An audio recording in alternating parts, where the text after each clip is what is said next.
Panoli GIDC વિસ્તારમાં traffic અને road સેફટીની કરી રહેલી સમસ્યાઓના પગલે જનસેવા પ્રભુ સેવા ચેરિટેબલ ટ્રસ્ટ દ્વારા તંત્રને લેખિત રજૂઆત કરવામાં આવી છે। ટ્રસ્ટ દ્વારા પાનોલી નોટિફાઈડ ઓફિસર તેમજ પાનોલી ઉદ્યોગ મંડળને એક આવેદનપત્ર પાઠવીને મહારાજાનગર સર્કલ અને ગિન્ની ચોકડી પર તાકીદે લોકહિતના કામો કરવાની માંગ કરવામાં આવી છે।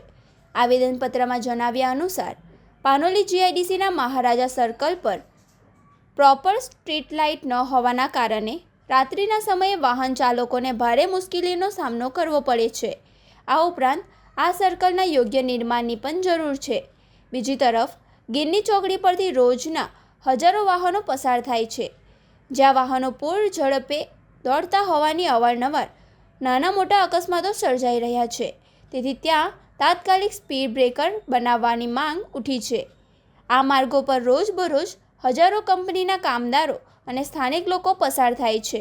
રાત્રિના સમયે અંધારાનો લાભ લઈને ગુનાહિત પ્રવૃત્તિઓ તેમજ અકસ્માતો વધારવાની ભીતિ સેવાઈ રહી છે। આ આવેદનપત્ર આપતી વખતે સંસ્થાના અગ્રણી રજનીસિંહ રાય તેમજ અન્ય સભ્યો મોટી સંખ્યામાં જોડાયા હતા। વહેલી તકે આ સમસ્યાનું નિરાકરણ લાવવા વહીવટીતંત્રને અપીલ કરાઈ હતી। આજ રોજ અમારા પાનોલી જીઆઈડીસી વિસ્તારમાં જે એક સમસ્યા હતી એના માટે અમે આજ રોજ નોટિફાઈડ એરિયા તેમજ એસોસિએશન પ્રમુખને એક લેટર આપવામાં આવ્યું છે અમારી સંસ્થા દ્વારા।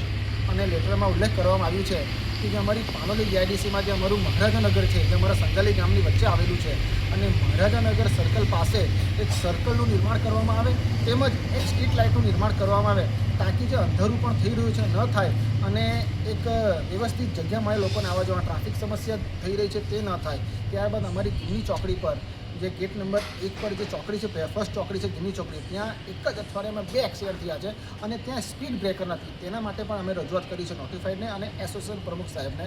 તો એમને આજે એક લેટર આપ્યું છે લેખિતમાં, અને આવતા દિવસોમાં એ જે સમસ્યાઓ છે એ તાત્કાલિક એનું નિરાકરણ આવે તેવી અમે અમારી માંગ કરી છે।